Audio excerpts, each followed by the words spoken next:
a favor? Ela é...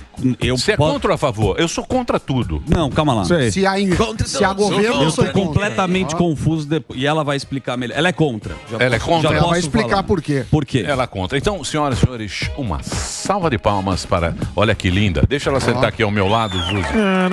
Esse negócio de trocar a cadeira é ruim pro Zuzi, né? Você tira o fone. Fica a dança das cadeiras. Tira o fone, cai o fone. É desagradável. Isso foi uma falta de planejamento da sua equipe, que é como está essa reforma. Muito bem. Fala, dona Renata. Tudo bem? Você é contra a reforma. Então, eu acho que tem alguns pontos positivos, Não, mas... ou é bom ou é ruim. Você tira ou não o chapéu? É. Eu sou contra pela forma como foi aprovada. Vocês estavam falando agora da pressa que foi feito tudo. Isso tudo é muito estranho. Um monte de emenda liberada para fazer isso na velocidade da luz, sem ser discutido nem com a sociedade, nem com os deputados. Às 21 horas de um dia solta o texto, tem que ser aprovado no outro dia com uma pressa assim desgraçada, sem os cálculos corretos. O governo não apresentou nem as alíquotas. O Sami estava falando isso agora há pouco. Então, na minha percepção, não tem como algo que é feito assim ser bom. Então, um ou outro ponto positivo não necessariamente vai justificar todos os outros que estão sendo embutidos e que boa parte da sociedade, talvez 98%, não conheça. Sim, mas é que o Sami estava falando, era tão ruim, mas tão ruim, que qualquer coisa é melhor. Falavam isso de congelamento de preços também, lá nos anos 80. Ah, não, qualquer coisa que a gente fizer vai melhorar. E, no fim, só piorou. Você acha que vai piorar? É possível, é muito possível. Eu estava vendo agora há pouco alguns dos textos. Por que vai piorar? De economistas que não são... porque o pessoal fica assim, só está falando contra quem é bolsonarista. Fui ler os textos de economistas tipo o professor Marcos Sintra, o Felipe Salto, o Paulo Rabelo de Castro, e ler as opiniões deles sobre os problemas que tem essa reforma. E um dos principais é a questão desse conselho, que é um super conselho que dá muitos poderes para esse conselho Venezuela federativo. tem um também. Então... E aí você tira poder dos estados, você favorece alguns estados em detrimento de outros e cria incentivos muito ruins. O outro negócio foi o que a deputada Tabata Amaral estava comemorando nas redes, que é o tal do cashback. Para pobre. Em relação à desigualdade de renda, gênero e raça. Então isso cashback também cria... para gay, pobre... Como é que é? Quem é que tem? Se precisar de cashback, tem um jeitinho fácil para cashback da diversidade. Não, tem diversidade. Acho que tiraram isso. Gênero. Não, tem justiça social. Entrou justiça Sempre social. Tem justiça social no meio, porque é uma forma bonita de você tirar dinheiro das pessoas sem as pessoas entenderem. De você centralizar o dinheiro para dar para quem você quer. Isso. E outra coisa que é muito preocupante, Emílio, na minha visão, tudo que gera insegurança e que dá margem à interpretação, né, gera uma insegurança jurídica. Então, eles estão colocando impostos para o que eles consideram que seja nocivo à saúde. O que é nocivo à saúde? Cigarro, bebida, mas aí pode entrar alguma coisa da pauta ambientalista. Plásticos, coisas que eles podem considerar. Tudo. Então, assim, se é da cabeça de quem cria, muitas coisas podem acontecer. E então, essas inseguranças e essas coisas me levam a crer que o governo, até pela rapidez que ele quis fazer essa reforma, quer aumentar os tentáculos em cima da população. Então, mas dizem, eu estava tendo uma aula, professor Chachala, ele falava que o grande problema disso tudo vem da Constituição de 88. É verdade, ele tem Porque razão. ele fala que a treta na Constituição de 88 se criou muitos benefícios sociais. Foi uma Constituição meio comemorando o final do regime, o regime que era uma ditadura militar, tava aquele momento, o Brasil... Da liberdade. Da liberdade. Democracia. Então se criou muita coisa e não tinha como pagar. E aí o que acontecia? Diz que o Fernando Henrique falava, cria imposto. Vai criando imposto. Porra, não precisa. Porra, mas tá com muito imposto. Não, vai criando. Então se criou muito imposto e agora a gente chegou numa situação que tem que dar muito benefício, mas não tem dinheiro. Porque, por exemplo, se você pegar o Lula, ele tá metendo esparadrapo. Ele tá fazendo um negócio lá, tá resolvendo meio que... Sim. Meio que, vamos aqui, Não, quem grita, estancar. Quem grita, leva. Então, mas o Lira é o cara que se saiu bem. Com certeza. Porque o Lira esses caras políticos é malaquias. Mas você acha que eles estão trabalhando a favor da gente? Então, Ou mas deles? não interessa, porque política é política. Porque o Lira, se você pensar bem, o Lira, o que ele fez? Ele arrastou a canhota e a direita louca. Todo mundo achava que ele tinha uma carta. Foi jogador de pôquer. Sim, ali. ele blefou. Todo mundo achou que ele tinha pelo menos uma trinca ali. Ninguém sabia o que ele tinha na mão. Aí o que acontece? Ele deixou o Lula na mão dele. Por quê? Porque ele não votou o arcabouço. Ele não votou o CARF, que você tanto falava. Falei do que é CARF. 40 bi, mas não votou. Ele segurou. Ele segurou o arcabouço. Ele estava indisposto. Segurou o arcabouço e segurou o CARF. O CARF é 50 bi, 40 bi. O É, CARF 50 é muito bi. dinheiro. 50 bi. Segurou, tá lá o Barba, tá lá o Jaiminho. Estão esperando que ele vai... Já saiu de férias. Você ouviu? Wesley Safadão. Já tá Você viu a entrevista dele? Tá no Cruzeiro. Ele faz isso o tempo inteiro. Eu não tô pensando nisso agora. Vamos resolver pra frente o quê? Mais 7 bi. Ele fala, precisamos conversar. É lógico. E como ele conversa? A gente tá na mão desse cara aí. É lógico. Na mão Conversa desse quando cara. libera o dinheiro. Então ele jantou. Ele jantou o Lula e o Bolsonaro. E o consórcio? O consórcio só tá esperando. Tá no aguardo. O consórcio tá esperando. Tá parecendo um sniper. Não sabe pra onde atira. O consórcio ele tá esperando o que acontece. E o STF tá lá guardando os processos. Só. É isso. Então, mas olha só, o sistema trabalhando. Eu tava falando sobre isso ontem no meu Instagram. O sistema sempre vence. Então você acabou de falar, um negócio que é bom pra população precisa de 7 bi e meio, assim, na calada da noite, solta emenda. E agora a mídia tradicional não tem falado mais de orçamento secreto, não tá mais fazendo um rebuliço que essas emendas estão sendo. Parou essa narrativa, ela foi esquecida. E essa é a forma legal de você comprar o Congresso. E praticamente foi isso que fez. O Lula, lá em 2003, começou o mensalão de uma forma ilegal. Essa forma do orçamento secreto é legal, mas a ilegal era, que agora eu acho que ele está um pouco mais... com um pouco mais de cuidado para não fazer assim tão nas caras, mas de desvio de dinheiro, e aí pagava a mesada para o pessoal votar a favor do que ele queria. Então essa roupagem de democracia que a gente tem no Brasil, ela é extremamente frágil, ela é mentirosa. Então, nós tivemos uma reforma democrática porque foi aprovada pelos deputados, em 24 horas, sem discussão com a sociedade, com um monte de pepino que ninguém sabe, sem as alíquotas corretas, sem os cálculos apresentados pelo governo. A gente conseguiu uma vitória para tirar a cesta básica disso aí, colocar e zerar os impostos sobre a cesta básica. Mas tem várias outras alíquotas que ninguém nem conhece. E, assim, mas a gente queria aprovar rápido porque vai começar amanhã isso. Começa a ser feito ali 2026, 2027. Por que precisava aprovar em pouquíssimo tempo? Então, me leva a crer que essa rapidez do sistema libera emenda, uma mão lava a outra, um político não sei o quê, aquele congresso conservador e de direita que falaram que ia dar uma segurada no Lula, não está aparecendo. Então, essa democracia que a gente tem, ela é bem mentirosa. E o embate que a gente teve do Tarcísio com Bolsonelson, Ricardo Salles também foi lá e falou pra caramba. O que você achou? Eu nem vi o que o Ricardo Salles falou. Eu não sei se ele resumiu falando que ele era o único que combatia o discurso da esquerda e que construir estradas, e o que o Tarcísio faz não é um governo de direita. Então, o Tarcísio, ele é um cara mais tecnocrata. E ele foi um bom ministro, acho que até ele vai ser um bom governador, mas ele não tem essa postura de combate cultural da esquerda. Isso é fato, ele é um cara mais tucanão, assim. E aí ele aprovou... Tucanão!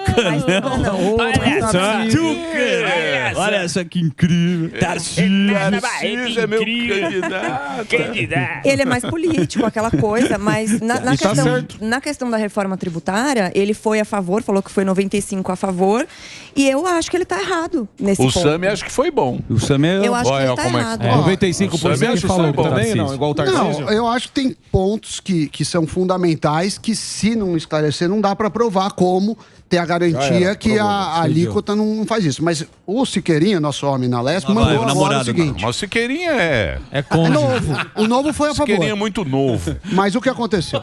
Era muito jovem. Ele mandou o percentual de impostos cumulativos. Aqui no Brasil, 16%. É o país que mais tem imposto cumulativo no mundo.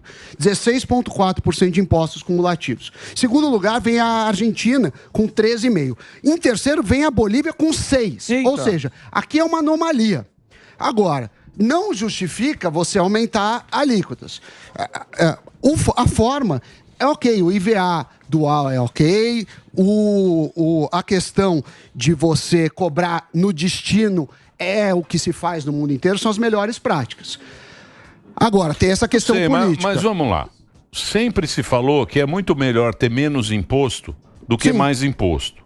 Isso aí parece que pra gente não vai ter diferença nenhuma. Não, é que você tá são duas coisas que você pode entender. Você tá falando em taxa ou em número de impostos? Eu tô falando de você pagar pro governo. A gente não vai ter benefícios. Então, a gente paga 5 meses de trabalho, não vai todos melhorar. nós. Não vai mudar. 5 meses de trabalho, a gente paga pra porra do governo, pro governo distribuir o dinheiro do jeito que ele quer. 7 bi pra emenda, saúde, deixa com saúde e tal, vacina. A gente dá 5 meses do nosso trabalho, porra, pros caras. Isso vai diminuir? Não vai. Então não valeu nada calma, isso. Calma. Deixa eu te dar um exemplo. Valeu o que valeu Deixa eu te dar um exemplo. Se você vai ter que continuar pagando 5 meses do seu muda? Deixa eu dar um exemplo. Bolsonaro. Deixa eu dar um exemplo técnico. Hoje é cobrado na origem e também no destino o imposto. Vai ser cobrado só no destino. Então, por exemplo, você vai lá no Acre. Você é do Acre e fala assim, vamos fazer a fábrica no Acre, porque o Acre está dando incentivo.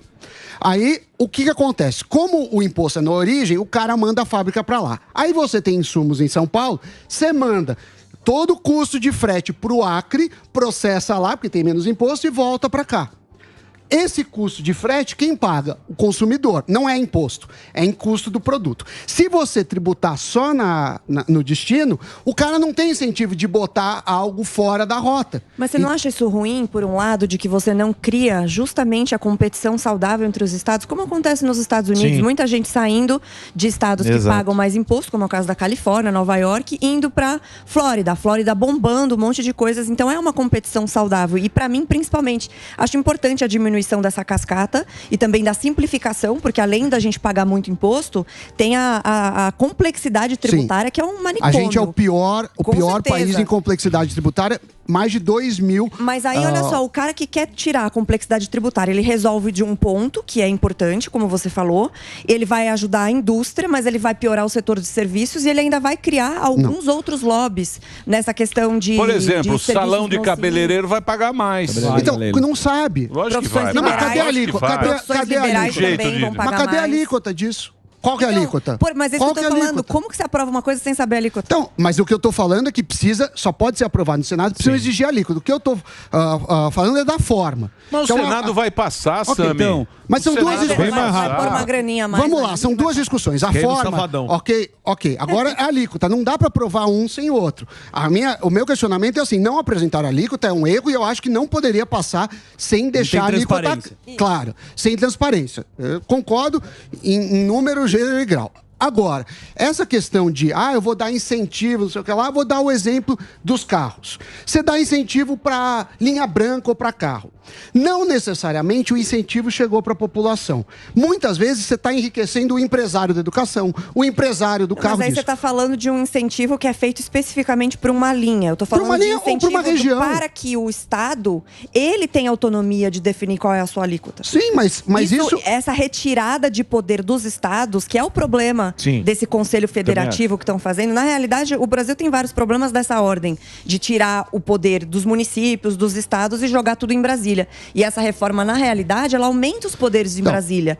E aí eu fico com o Emílio no ponto assim, qual que é o nosso histórico até agora? A gente se deu bem ou a gente se deu mal? O povo vai pagar mais imposto, a classe média vai pagar mais imposto, as profissões liberais parece que também vão ser bem lógico, o que interessa aí não é para onde vai o imposto, não é essa papagaiada, a firma, não sei o que, Brasília e tal. O que é a gente pagar, tem que pagar menos imposto. Então, mas o cara já sabe que não dá para ter mais imposto. Eu não acho que então foi ruim. Que a gente então é ruim. Não dá para... Eu não posso te dizer a carga tributária porque ainda não foi estabelecida. E o resto é só especulação. Agora, não dá para provar sem definir a carga. Muito bem. Mas eu concordo. Mas a melhor maneira, para mim, de ajudar alguém é você dando dinheiro direto. Porque sempre que você faz essa rota, o Estado faz isso, aquilo, tem desvios. Então eu sou muito crítico a isso. E o Conselho também não está bem estabelecido. Agora, em tese, os governadores vão ter votos de acordo com a proporção da arrecadação e da população. O governador não vai mandar mais nada. O governador perdeu poder. perder o poder e aí você vai concentrar naqueles que você gosta mais, naqueles estados. Então, assim, tem muita gente do agro, como eu lido com investimentos, eu lido com muita gente do setor produtivo. E muita gente do agro sentindo que eles estão sendo penalizados nessa reforma.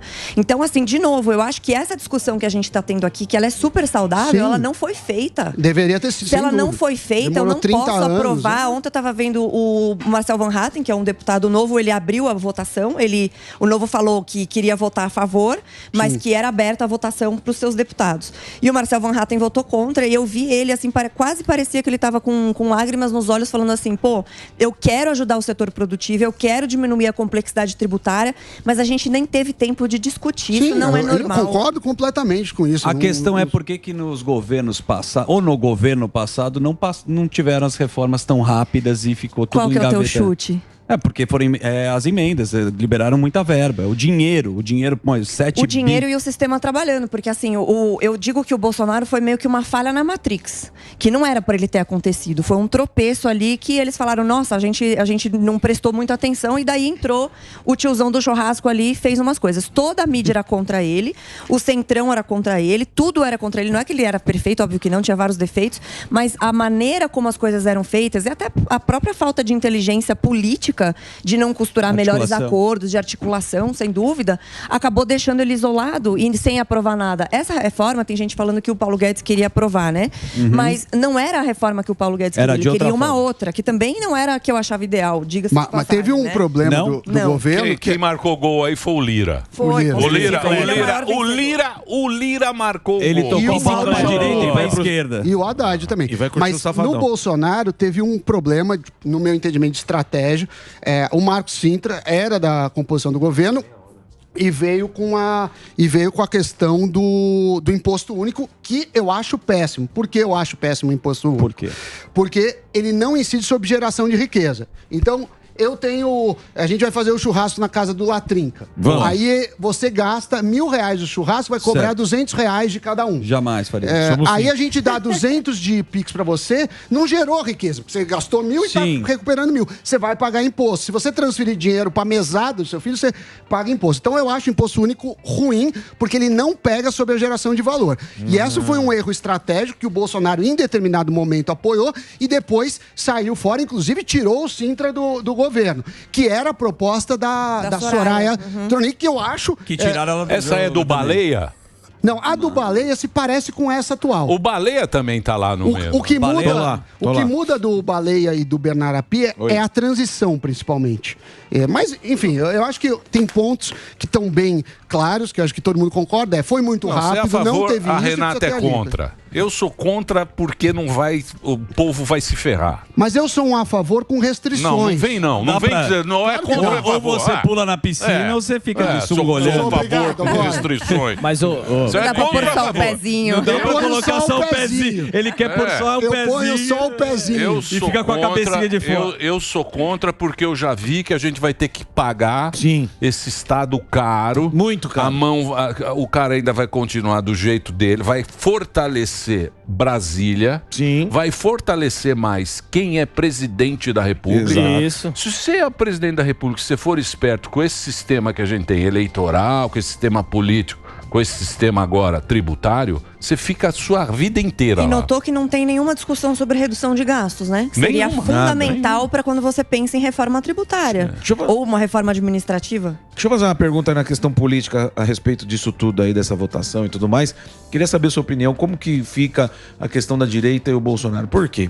Porque por essas discussões que tiveram aí, o PL dividiu na votação, o partido está dividido e ainda mais a esquerda conseguiu demonizar o Tarcísio aí junto com a turma da direita, né? Vem o Janones, tira a foto do lado do cara e fala, tamo junto, Tarcísio. Aí o pessoal, olha aí como que é o Tarcísio.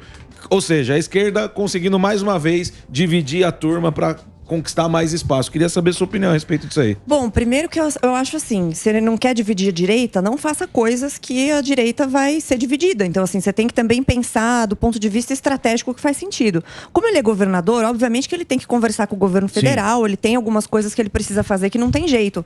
Mas a maneira, tem várias questões ali do Tarcísio, que é essa forma tecnocrática de governar, que é mais técnica, que não está tão nesses polos políticos, mas essa coisa cultural para a direita é muito importante. Então eu não demonizo o Tarcísio, não acho que ele é traidor, eu acho que, de novo, que ele foi um bom ministro e vai ser um bom governador, provavelmente. Mas essa questão de combate cultural e de com quem você se junta e a maneira como você se comunica, ela é muito fundamental no processo político, de forma geral. Então, mas aí não vira um outro Bolsonaro que fica batendo na mesma coisa? Não precisa ser o Bolsonaro para fazer isso. Eu acho que só precisa falar das pautas certas. Então, por exemplo, a direita, ela tem uma forma de se dividir que é muito prejudicial, mas muito porque fica com essa coisa muito de bairrismo de político. Eu vou defender o político e não a proposta. Exatamente. Então, o ponto é, agora estão defendendo o Tarcísio, desse racha, digamos, na direita, mas na minha percepção, ele fomentou muito do que a direita está falando dele e que ele já tinha feito no passado, até quando ele estava como governador. Com a Dilma e outras coisas. Então, são coisas que não é que assim você fala, não, o Tarcísio é ruim. Não é isso. Mas você fica com o pé atrás, porque você já viu essa história antes. E qual é essa história antes? FHC, Geraldo Alckmin. Por isso que eu falei que ele é um tucanão ali nesse sentido de, bom, eu vou fazer acordo e eu vou ficar politicamente bem com quem eu precisar para estar no poder. Isso pode ser inteligente para se manter no poder, mas não necessariamente ele está indo ao encontro das pautas que a direita acham importantes. Mas você acha que isso é para se manter no poder? É para se manter no poder mesmo ou é para fazer avançar o que importa pro povo mesmo? Então, mas aí que tá. Ele vai fazer o que para importar pro povo? Ele foi a favor de uma reforma tributária que não teve nenhuma discussão relevante com a população. Ele ajudou um pouquinho nessa questão de trazer o poder para São Paulo. Mas o resto todo ficou perdido. Então, mas foi a jogada do Lira. É o que eu falei. O Lira confundiu o jogo. O Lira, ele jogou pôquer. Ninguém sabia o que ele tinha na mão. O cara falou, ele tem uma trinca, mas o que ele pode ter? O Tarcísio, o partido do Tarcísio é a favor. Sim. Metade do PL teve muito do PL também que foi a favor. Não, foi 4. Então, 20 do PL votou a favor. O partido é a favor. Porque os caras falaram o seguinte, já que vai passar... Vamos chegar junto. Vamos chegar junto fazer nesse negócio. Parte da festa. E fazer parte do negócio. Agora, quem ganhou o jogo foi o Lira. Porque tá todo mundo na mão do Lira. Exatamente. Como o sistema é assim. Lembra lá do Botafogo? Sistema é Lembro. Gavetinha. Do Maia. Então, mas não se esqueçam que lá turma, não se esqueça da turma que coleciona processos. Exato. A gaveta premiada. A gaveta premiada. Vamos rodar a roleta da gaveta. Qual é a gaveta? E o sistema é tanto assim que com o Zanin foi a mesma coisa. A turminha da direita, muita turminha da direita foi lá e o Zanin é maravilhoso. Exatamente. Então, assim, aí a só gente demoniza o Tarcísio. É isso que eu falo, é o sistema agindo. Então não é assim de dizer assim, a culpa é do Tarcísio. Não é esse o ponto. O ponto é que o sistema tá agindo e quem vai se ferrar é sempre a gente. Então, Renato, mas você não acha que não perde um pouco a fé da política? Porque assim, o Sami sempre fala, aqui é um manicômio tributário. Aí é um manicômio total. Então, aí tem o manicômio judicial. Posso fazer? Eu vou fazer só um break pra rádio. Obrigado. Guarda aí a pergunta. Que o Reginaldo tá bravo aqui, o Delari, todo mundo bravo. Então, por favor, um break, Regina. Pra você, Reginaldo. Pronto, pode fazer a pergunta. Você tem um manicômio tributário, você tem um manicômio judicial e você tem a política aqui do Brasil que é um manicômio. Por exemplo, então, é o que você falou, não, porque o Congresso agora é liberal e conservador, então todas as pautas, vamos obstruir tudo e tudo passa na velocidade da luz. Então, como é que acreditar nesse sistema e ainda você tem uma proposta que ainda divide, ainda briga todo mundo que ainda acredita em alguma certa política. Alba, eu vou ser muito sincera com você. Eu já não acredito nisso desde que tiraram o Lula da cadeia e fizeram ele candidato e ele foi alçado à presidência. Eu lembro que quando estava nessa época de Lula vai ser presidente e não vai, ele ia estar para ser candidato ainda. Eu falei, gente, ninguém faz o que fez ele, o que fizeram, e para morrer na praia. Acaba com prisão em segunda instância, depois vai fazendo isso e aquilo, aí de repente o STF vai e solta umas decisões que são favoráveis a determinados políticos que votaram as pautas que eles achavam que eram importantes. O próprio STF legislando controlando muitas vezes ou interferindo na competência do legislativo. Todo esse imbróglio, de novo, é um sistema extremamente poderoso, como dizia Capitão Nascimento, o sistema é foda. Parceiro. E não tem como você resolver isso. Eu, particularmente, acho que não tem solução. E até mesmo, antes de você perguntar, eu acho que todo mundo falando assim, mas tem uma possibilidade de ter nomes fortes para 2026 à direita. Até próprio Tarcísio, ou Tarcísio Zema e outros. Além do assassinato de reputação, que naturalmente vão fazer com qualquer pessoa assim, e eu não acho que esse é o caso do Tarcísio, porque o Tarcísio está sendo bem falado na Globo News e outros canais, eu acho que ele é o candidato moderado da direita, que eles falam que é a direita... Mas o Tarcísio também não tem essa bola. O Tarcísio... Direita permitida. A direita permitida, mas só para terminar. Só para terminar. E ali eu não acho que ninguém dessa direita que entende da guerra cultural, que quer uma economia mais liberal, etc., não acho que vai ter chance nunca mais de ser eleito. Não vão deixar mais acontecer erro de percurso. Essa é a minha visão, infelizmente. Do que você fala, tipo o Bolsonaro? Tipo o Bolsonaro, qualquer outro. O Bolsonaro foi Não tô nem falando dele. O Bolsonaro foi o Cometa Halley. Cometa Halley. Cara que não seja tucanão. Não acho que tem mais essa chance. Mas, por exemplo, se você fala aí, Tarcísio, vai falar, o Tarcísio. O Tarcísio perdeu em São Paulo, sabe pra quem?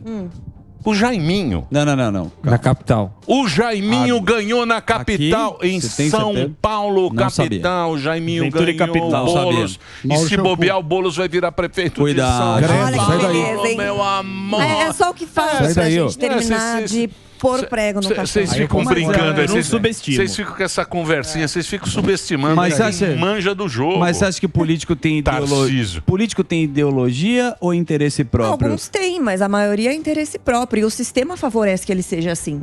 Todo o sistema brasileiro da política, tanto que o cara não sabe mais o que fazer, ele vai ser político, né?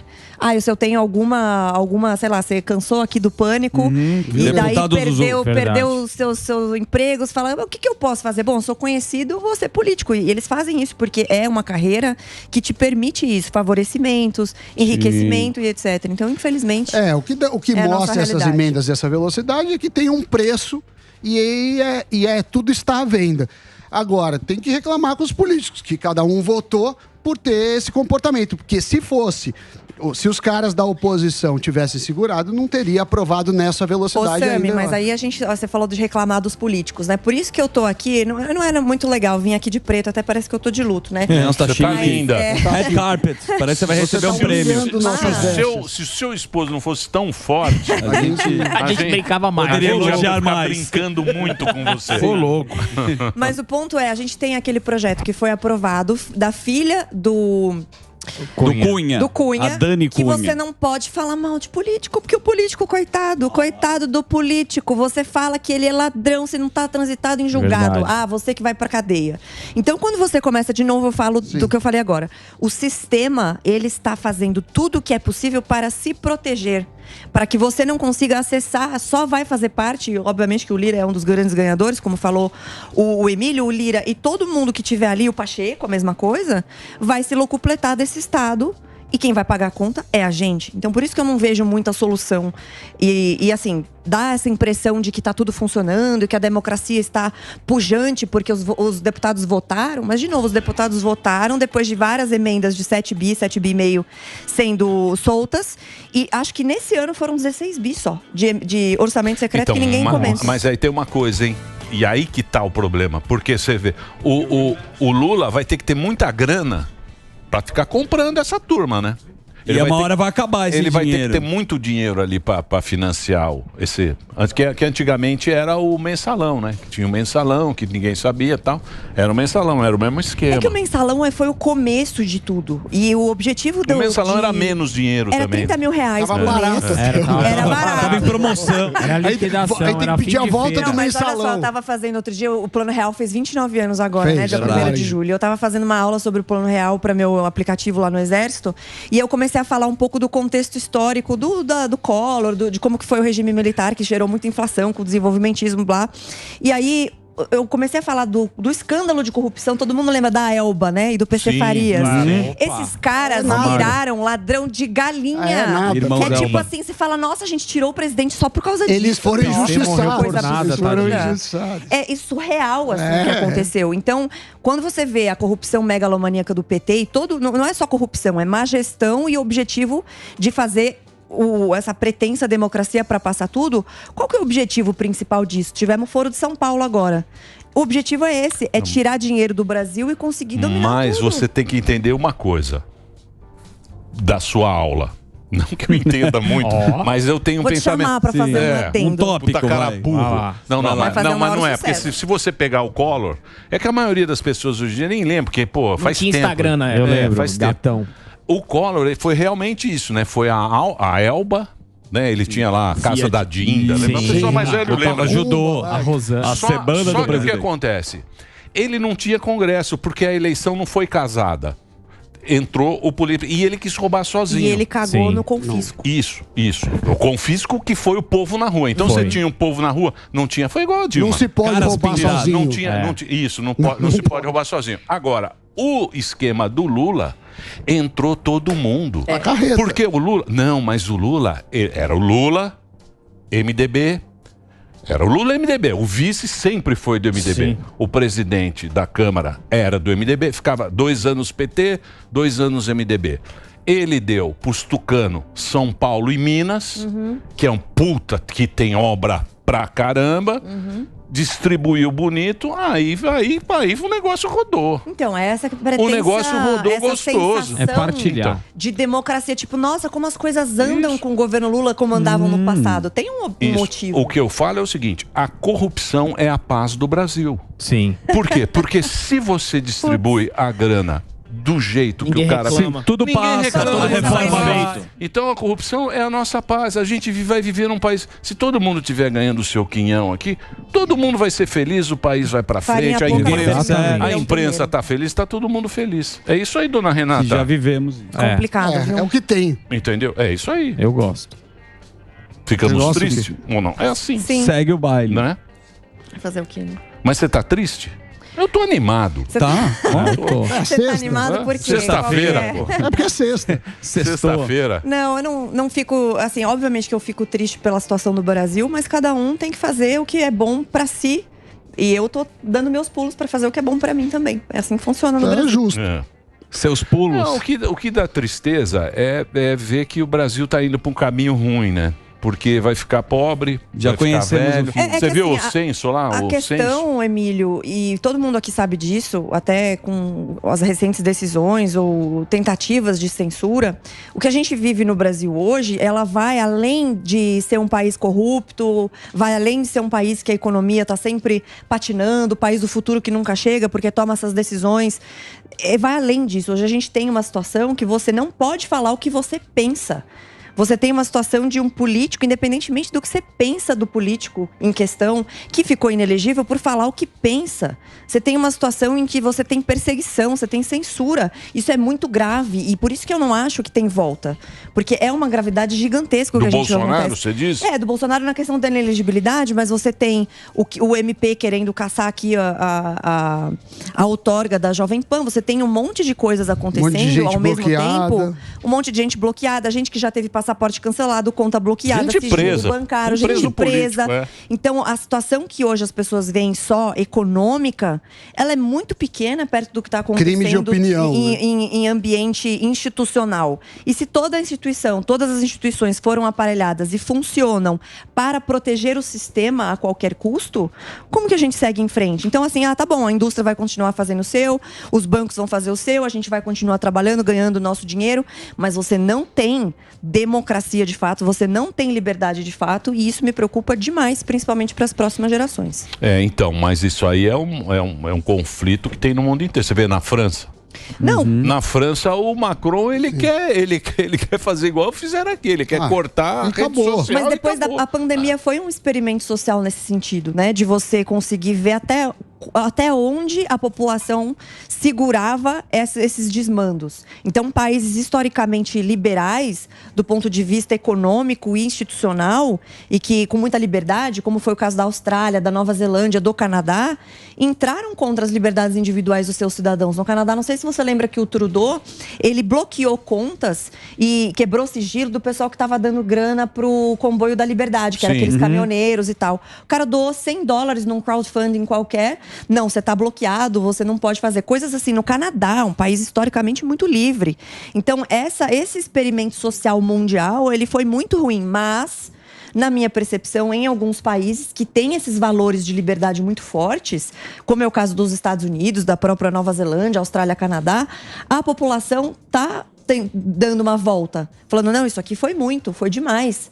E isso aconteceu em vários estados americanos, que foi a primeira vez que políticos republicanos, ou em muitos anos, foram eleitos de novo. Então, mas se você tirar Estados Unidos, porque lá você tem liberdade, lá a liberdade, você tem liberdade mesmo. Sim. Lá é respeitado a liberdade. Sim, na Constituição. Se tirar Estados Unidos, acabou. É só Estados Unidos. Alguns outros países que têm essa Nova Zelândia é do tamanho de Osasco. Não, tudo bem, mas aí é um outro ponto. Mas, por exemplo, a gente tem uma situação, você falou dos Estados Unidos, que o governo brasileiro está tentando extraditar o Alan dos Santos. E o governo americano, que hoje o executivo federal americano é o Biden, que é um cara de esquerda, eles olham aquilo e falam, não, isso aqui é perseguição política, não vou extraditar, não. Então, assim, é diferente do Brasil, que não extraditou Cesare Battisti, que não extraditou o Olivério Medina, que era um ex-padre das Farc, ali tudo macumunado do Foro de São Paulo. Então, assim, a diferença de valores e que isso acaba impactando na cultura e no próprio sistema como a gente vive são gigantescos. É complexo. O Brasil é o país da autoridade. Sim. Autoridade é o padre. É com quem você está falando. Você sabe com quem você está falando. Tem o crachá, embargador. Você joga credencial, né? É isso aí. Tem break, Dedê? Não? Tem o fuzil. Não podemos esquecer o fuzil. O herói? Daqui a pouquinho a gente põe o herói, né? Vocês têm mais perguntas? Nessa mesma pauta aí, como é que o fuzil vai saber da população. Isso. Sim, como é que você enxerga? O que você acha que a população... Você acha que a população, Renata... Mancha. Você acha que a população ela tá preocupada com isso? Eu acho que também não tá. Sabe o que aconteceu.